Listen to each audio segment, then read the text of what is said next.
Assalamualaikum warahmatullahi wabarakatuh. Kembali lagi kepada saya, Asma Zakia dari FEMA 55. Hari ini kita ada di acara podcast BMFEMA Kabinet ini.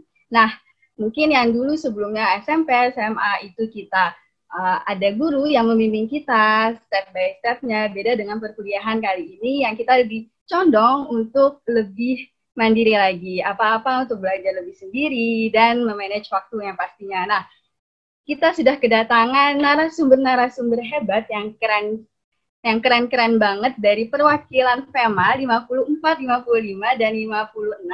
Bagaimana sih caranya mensurvive masa-masa perkuliahan di Institut Pertanian Bogor Universitas. Kita sudah kedatangan tiga narasumber yang sangat-sangat hebat dan sangat-sangat keren ini yang mendapatkan IPK di atas rata-rata. Kita sudah mendapatkan perwakilan dari tiap-tiap masing angkatan, yaitu dari 54, 55, dan 56. Langsung saja kita perkenalan dengan narasumber hebat kita. Yang pertama ada Kak Afia dari 54. Beliau merupakan mahasiswa. Beliau mendapatkan banyak sekali prestasi, salah satunya yaitu juara 1 tulis cerpen IPBA Kontes 2020, mahasiswa berprestasi 1 tingkat Departemen Ilmu Keluarga dan Konsumen 2019, favorite winner on Scientific Poster kategori International Competition on Family and Consumer Science 2019. Selamat pagi Kak Afia.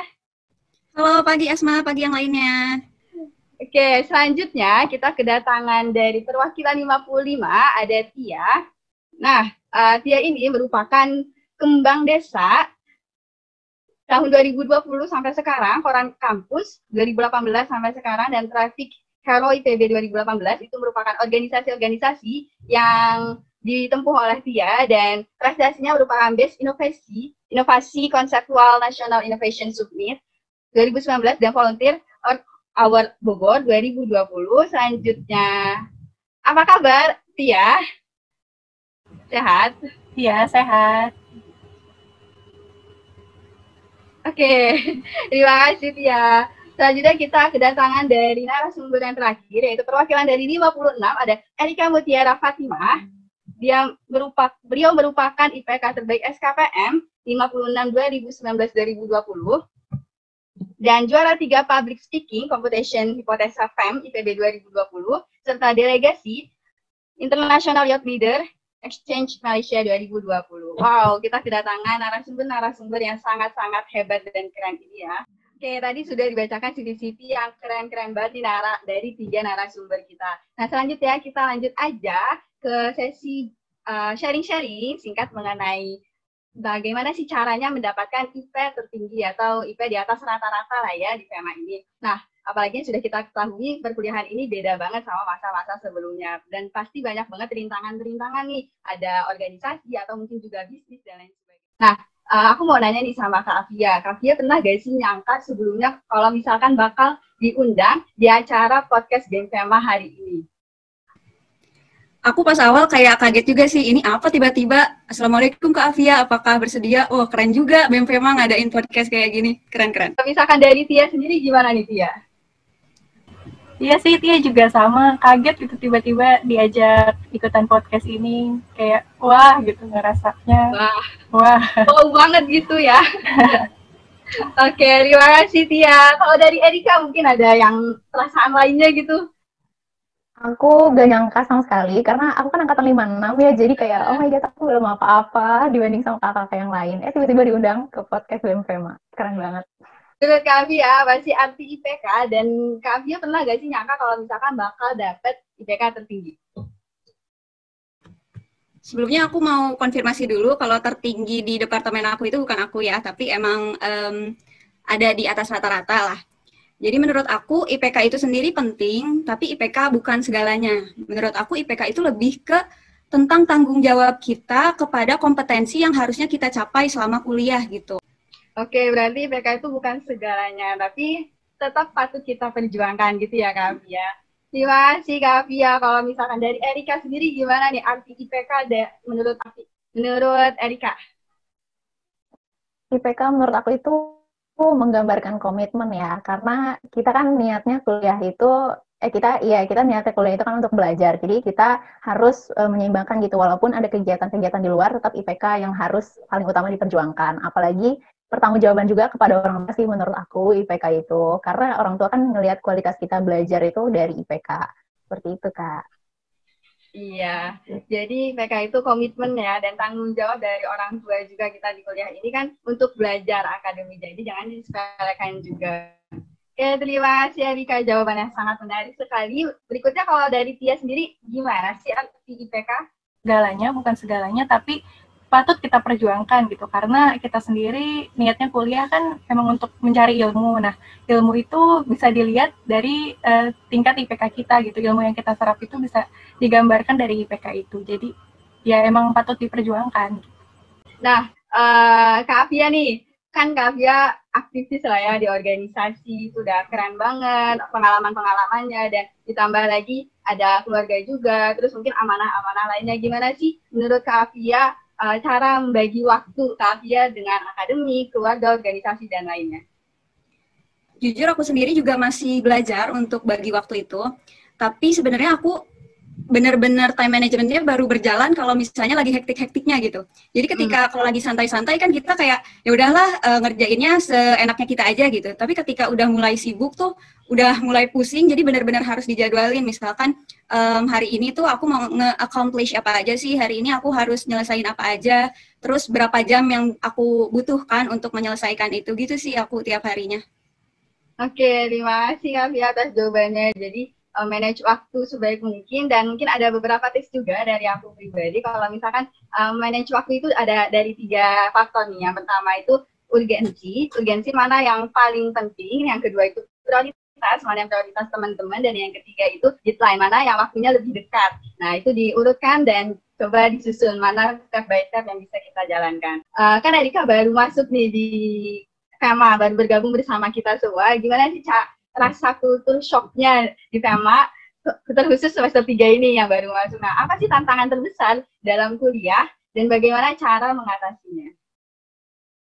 Menurut aku tantangan terbesar itu lebih ke adaptasi, karena waktu di PPKU itu kan kita masih belajar itu ada pelajaran yang IPA, ada pelajaran yang ke arah IPS gitu kan. Nah sekarang lebih fokus ke IPS. Jadi menurut aku adaptasi dari mulai gimana cara kita analisis, terus harus rajin-rajin baca. Selain itu di PPKU itu kan sebelumnya pelajaran interdep itu kan matkul interdep itu kan cuma 2.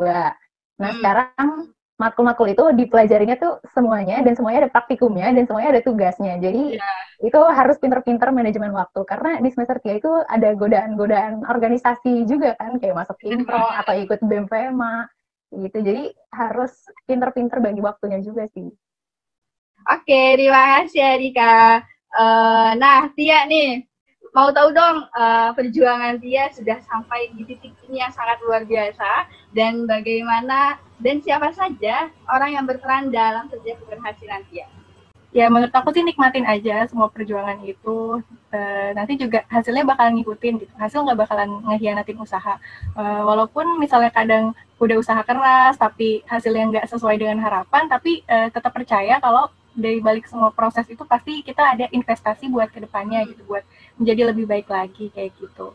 Kalau misalnya siapa orang yang selalu ngedukung kayak gitu-gitu sih, yang paling pertama mungkin keluarga ya. Keluarga itu tuh suportif gitu. Jadi mereka mendukung apa yang aku pilih, apa yang aku kerjain. Gitu. Mereka mendukung, tapi tetap mereka bilang utamain prioritasnya kayak gitu. Terima kasih Tia. Oke, ini kan kita 3 narasumber yang hebat-hebat dan keren-keren banget nih. Mau tahu dong tips and trik sukses dalam perkuliahan ala teman-teman semua. Mungkin dari Kak Afia dulu bisa.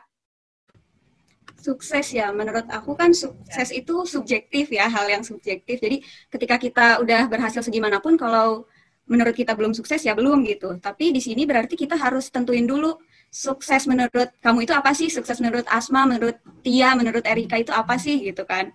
Nah, habis itu baru kita susun gimana sih cara-cara menggapai kesuksesan bagi kita masing-masing itu. Yang jelas yang bakal bermanfaat bagi semua orang sih time management. Terus juga kenalin dulu diri kamu itu kayak gimana. Kalau misalnya kita udah kenal diri sendiri, kita bisa tahu kita harus ngegali apa, kita harus menambah apa lagi dari diri kita gitu sih. Oke, terima kasih Kak Fia. Kalau Tia gimana nih tips suksesnya? Ya mungkin sama ya, yang paling penting tuh kenalin diri sendiri dulu. Jadi kalau udah tahu diri sendiri tipenya kayak gimana, jadi cara-cara untuk menggapai suksesnya tuh punya cara tersendiri kayak gitu. Jadi yang paling penting itu tahu gimana caranya mengefektifkan sesuatu buat sesuai sama diri kita kayak gitu. Oke, terima kasih Tia. Kalau dari Erika gimana nih suksesnya, tips sukses dalam perkuliahan?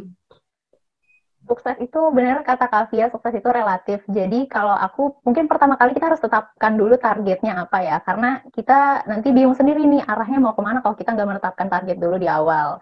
Targetnya juga harus diperjelas. Oh misalnya mau IPK tinggi itu berapa? 3,8 atau 4 atau 3,9 kayak gitu. Terus yang kedua, niat dan tekad itu harus kuat, karena gimana kita mau mencapai target kalau misalnya dari dalam diri kita tuh belum niat gitu.